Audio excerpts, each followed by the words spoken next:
सबसे पहले तो जारी बात है सर, लोग पूछना चाहेंगे जो रेवेन्यू शेयर है पाकिस्तान का, शायद उसके परसेंटेज को इंक्रीज किया जाए। और दूसरा, ये जो नो हैंडशेक पॉलिसी बनाई हुई है भारतीय क्रिकेट बोर्ड ने, इसे खत्म करने की भी बात हो रही है। देखें, वो जो पॉलिटिक्स, वो जो प्राइम मिनिस्टर ने बात की थी कि politics will not be acceptable in the field of sports. उन्होंने उस दिन बात की थी जब उन्होंने कहा था कि हम एडहेयर टू द डिसीजन कि हम नहीं खेलेंगे इंडिया के अगेंस्ट। तो यकीनन ये बात हो सकती है। अगेन, आईसीसी का कोई भी ऐसा जो उनके क्लॉज है जो है वो नहीं है जो हैंडशेक पे कंपेलिंग करता हो। हाँ, जो उन्होंने ट्रॉफी रिसीव नहीं की उस पे पेनल्टीज हैं, वो bringing the game to disrepute है।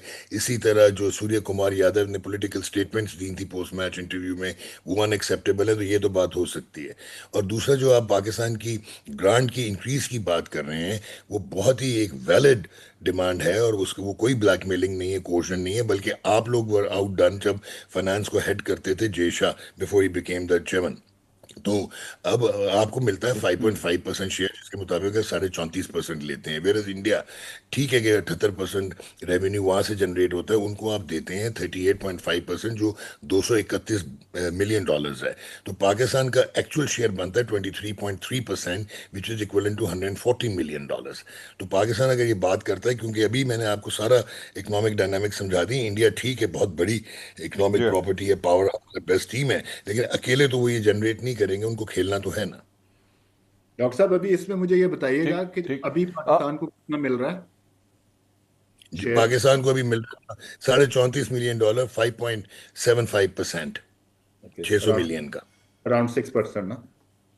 जी, अराउंड 6%। अराउंड 6%।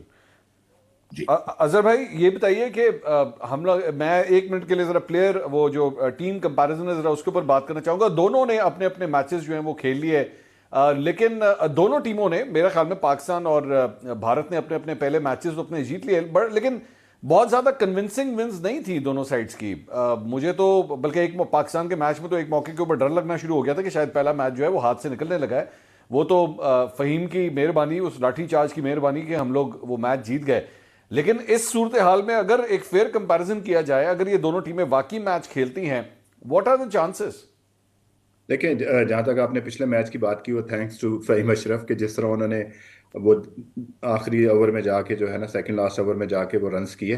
लेकिन जहाँ पे जो मैच की सिचुएशन थी ना, 58 रन्स चाहिए थे 58 बॉल्स पे, तो वॉक ऑन द पार्क होना चाहिए था। जैसे हमारी हमारी टीम है और जो सिचुएशन थी, लेकिन हम बैक टू बैक विकेट जब हम हमारी गिरी, उससे हमें प्रेशर आया। मैं ये बात कर रहा हूँ कि अभी काफ़ी सारी बात हो रही है कि जी हमारा मिडिल ऑर्डर जो है ना, अब ये देखें, ये मिडिल ऑर्डर जो है इस वक्त ये बाय फोर्स बना हुआ है। आपने बाबर को नंबर 4 पे बैटिंग करवा रहे हैं, उस्मान को नंबर 5 पे करवा रहे हैं। ये दोनों ऊपर खेलने वाले बंदे हैं। जबकि हमने पिछले सीरीज में देखा था, अब्दुल समद को हम लेके आए, उससे पहले हमने हसन नवाज को हमने ये बात बोली कि जी ये हमारा जो है ना, हमें ऐसा प्लेयर मिल गया है जो छक्के मार सकता है, बाउंड्री क्लियर कर सकता है, तो हम इसको नंबर 5-6 पे खिलाएंगे। लेकिन आपने क्या किया, उनको हटा के तो फिर आपने बाबर को लेके आए। आई अंडरस्टैंड कि बाबर का रोल बहुत इंपॉर्टेंट है, लेकिन यहाँ मैं थोड़ी सी एक चीज़ कहना चाहूँगा टेक्निकल पॉइंट ऑफ व्यू से, कि बाबर ने सारी उम्र बैटिंग की है T20 में अप दी ऑर्डर, और इसी तरह ही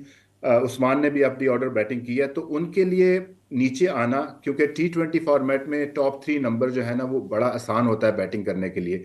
जैसे ही आप उससे नीचे आते हैं, जब बॉल सॉफ्ट हो जाता है, स्पेशली जब इन पिचेस पे बॉल टर्न और ग्रिप होना शुरू हो जाता है, तो इट्स नॉट इजी कि आप थ्रू द लाइन जाके अपने स्कोर करें। और वहां पे ऐसा प्लेयर आपको चाहिए जिस जो रोटेशन ऑफ द स्ट्राइक कर सके, जो सिंगल ले सके और बाउंड्री हिट कर सके। तो हमें थोड़ा सा अपने अपनी गेम में मिडिल ऑर्डर में जो हमारा है, देखिए अगर आप पिछले एक साल देख लें, जब जब से माइक हैसन आए हैं, उस वक्त से हम मैचेस तो जीते हैं, लेकिन मैचेस वो ऐसे ही जीते हैं कि वहां पे नवाज का कैमियो हो गया, आपका फहीम का कैमियो हो गया, किसी ने नीचे से शहीन ने रन्स कर दिए, तो आप इस तरह मैचेस जीते हैं। क्योंकि आपका मिडिल ऑर्डर जो है ना, वो सॉर्टेड नहीं है, ठीक। इसलिए आपका लोअर ऑर्डर जो है उसके ऊपर बहुत ज्यादा प्रेशर आ जाता है, और उसने आपको मैच जितवा के देना होता है। जहां पे मैच होगा 160 150 का, तो वहां तो ठीक है। जहां उसके ऊपर जाएंगे, 180 190 पे जाएंगे, तो वहां पे अगर आपका मिडिल ऑर्डर अगर अच्छा परफॉर्म नहीं करता, या one of the top player जो आपका ऊपर से है वो 80 या 90 रन स्कोर नहीं करता, तो आपको मुश्किल हो सकती है। जैसे आपने इंडिया की बात की, कि जाहिर सी बात है कि इंडिया वाले भी उस मैच में थोड़ा पिच ऐसा, वेंकटे का पिच ऐसा नहीं खेलता, थोड़ा सा बॉल ग्रिप हुआ। उन्होंने, ये तो अनफॉर्चुनेटली था उनके लिए यूएसए के लिए कि उनके जो दो मेन बॉलर थे वो एंड में इंजर्ड हो गए, और सूर्य कुमार यादव की जो इनिंग्स थी वो एक्स्ट्रा ऑर्डिनरी इनिंग्स थी।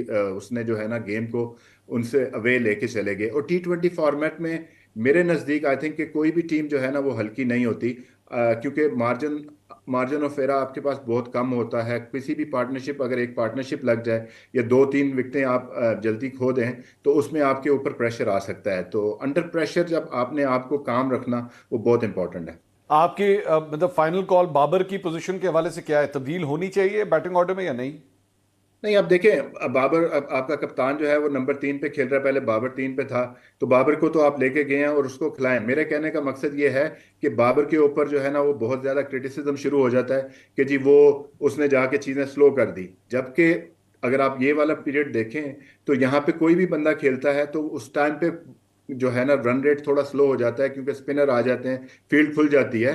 तो अगर आपको बाबर को इस नंबर पे खिला रहे हैं तो फिर उसको फुली बैक करें, क्योंकि हम लोग बहुत जल्दी क्रिटिसाइज करना शुरू कर देते हैं। उसको उसको हटा के आप जो है ना नाफे को खिला दें या किसी को खिला दें। अब एक सीजन प्लेयर है आपके पास, आप उसको हटा के एक यंग प्लेयर को लेके आएंगे तो फिर ये मसला हल नहीं होने वाला। आई थिंक कि बाबर को बैक करना चाहिए और बाबर इंशाल्लाह इस वर्ल्ड कप में रन्स करेंगे। मैं अगर डॉक्टर नुमान न्याज से इस इंपॉर्टेंट क्वेश्चन के ऊपर मेरे ख्याल में अगर कमेंट ना लूं तो ज्यादती होगी। डॉक्टर साहब, योर टेक ऑन बाबर। देखें, आई पर्सनली फील कि he was wrongly selected. He is a great batsman, he has done wonders for Pakistan.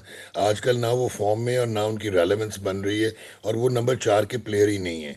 और आपकी रिक्वायरमेंट्स क्या हैं कि आपने पावर प्ले में कैसे देखना है। मुझे एक और परेशानी लगी हुई है कि Salman Ali Agha no doubt has shown कि वो अब रेलेवेंट हो गए हैं T20 क्रिकेट से। उन्होंने 2-3 कैमियोज खेले, लेकिन अनफॉर्चुनेटली अगर ऊपर से पावर प्ले में ओपनर्स लंबा खेलेंगे तो क्या सलमान अली आगा कॉम्प्रोमाइज होंगे या उसी तरह रन्स कर सकते हैं?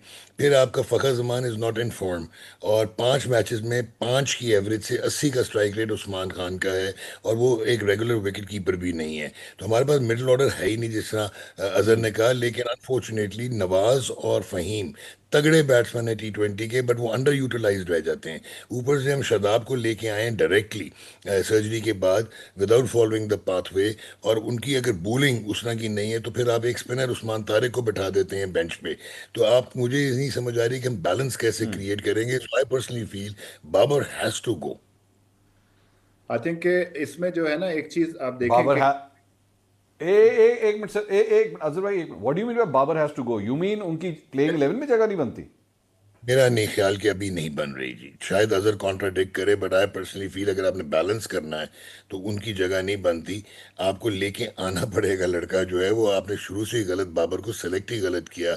उनकी जो आजकल की फॉर्म। मैं अपनी प्रोडक्शन टीम ਨੂੰ कहता है ਤੁਹਾਡਾ ਇਹ ਵਾਲਾ ਕਲਿੱਪ ਕੱਢਣ ਦਾ ਤੁਹਾਡੀ ट्रोलिंग ਤੇ शुरू होना सोशल मीडिया ਤੇ। अगर अगर ट्रोलिंग तो अगर कराओ।